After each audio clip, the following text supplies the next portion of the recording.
Assalamualaikum warahmatullahi wabarakatuh. Alhamdulillahirabbil alamin. Assalatu wassalamu ala asyrafil anbiya'il mursalin sayyidina wa maulana Muhammadin wa ala alihi wasahbihi ajma'in, amma ba'd. Langsung saja di sini kami ingin mempresentasikan makalah dari kami yang berjudul Masyarakat Madani, yang beranggotakan pertama, Ahmad Busairi. Yang kedua, Hermanata Sadli. Yang ketiga, Muhammad Fajri. Yang keempat, Muhammad Rizki. Yang kelima, Muhammad Repani. Pengertian masyarakat madani. Sejarah masyarakat madani atau masyarakat sipil lahir pertama kalinya dalam perjalanan politik masyarakat sipil di Barat. Istilah masyarakat sipil luas dengan istilah civil society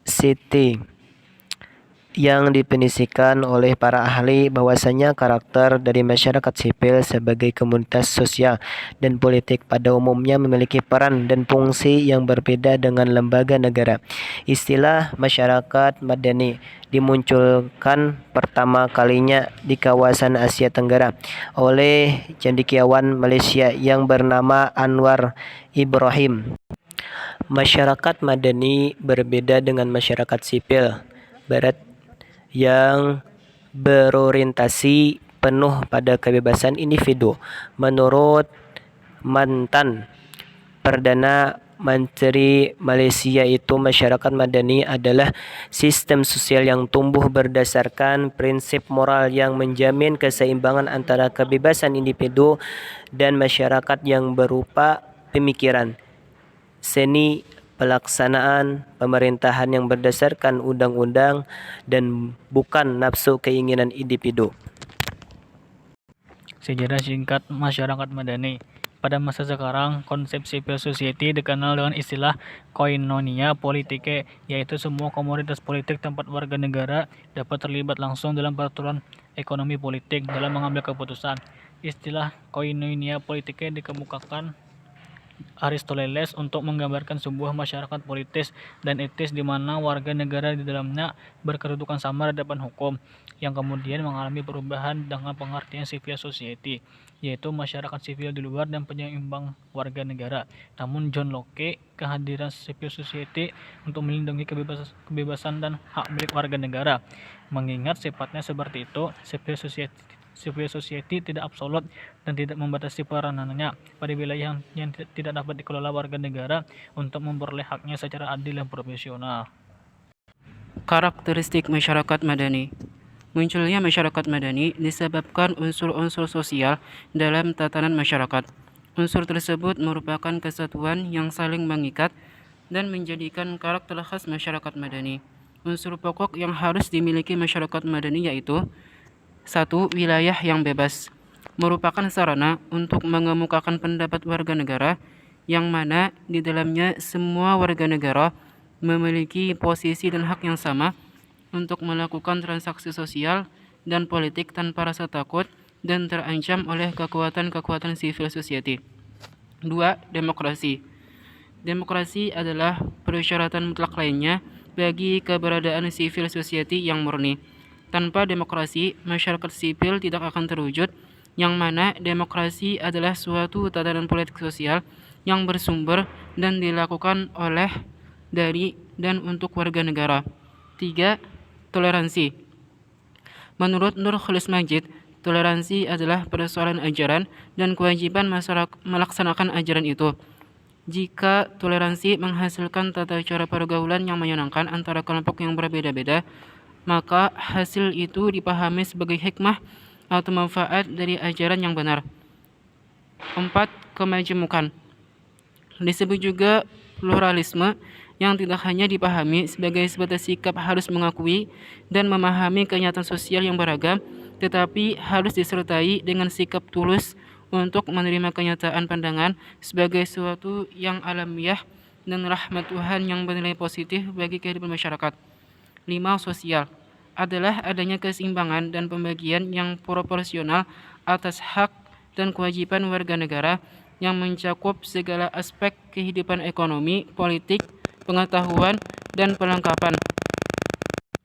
Selanjutnya, masyarakat madani di Indonesia.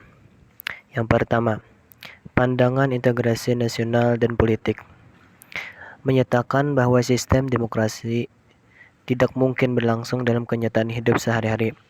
Dalam masyarakat sebelum memiliki kesadaran berbangsa dan bernegara yang kuat.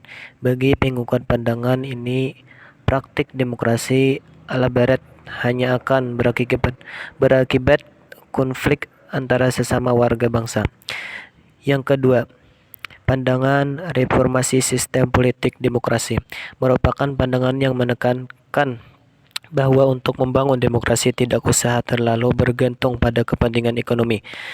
Pembangunan institusi demokrasi lebih diutamakan oleh warga negara dibandingkan pembangunan ekonomi. Yang ketiga, paradigma pembangunan masyarakat madani sebagai basis utama pembangunan demokrasi. Ini merupakan alternatif di antara dua pandangan yang pertama yang dianggap gagal dalam pembangunan demokrasi. Ciri-ciri masyarakat madani. Pertama, ruang publik yang bebas. Yang kedua, demokratisasi. Yang ketiga, toleransi. Yang keempat, pluralisme. Yang kelima, keadilan sosial. Yang keenam, partisipasi sosial. Dan masih banyak yang lainnya yang tidak bisa disebutkan. Proses demokratis menuju masyarakat madani. Proses menuju masyarakat madani pada dasarnya tidaklah mudah, harus memenuhi syarat-syarat sebagai berikut. Kualitas sumber daya alam manusia yang tinggi yang tercermin antara lain dari kemampuan tenaga-tenaga profesionalnya untuk memenuhi kebutuhan pembangunan serta penguasaan ilmu pengetahuan dan teknologi.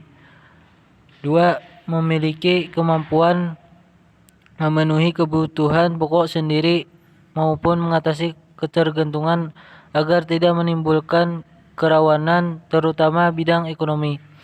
Semakin mantap mengandalkan sumber-sumber pembiayaan dalam negeri berbasis kerakyatan yang berarti ketergantungan kepada sumber pembangunan dari luar negeri semakin kecil atau tidak ada sama sekali. 4. Secara umum telah memiliki kemampuan ekonomi, sistem politik, sosial budaya, dan pertahanan keamanan yang dinamis, tangguh, serta berwawasan global. Demikian penyampaian makalah dari kami. Jikalau terdapat kesalahan, kami mohon maaf. Kami akhiri dengan wabillahi taufiq wal hidayah wa ridha wal inayah. Assalamualaikum warahmatullahi wabarakatuh.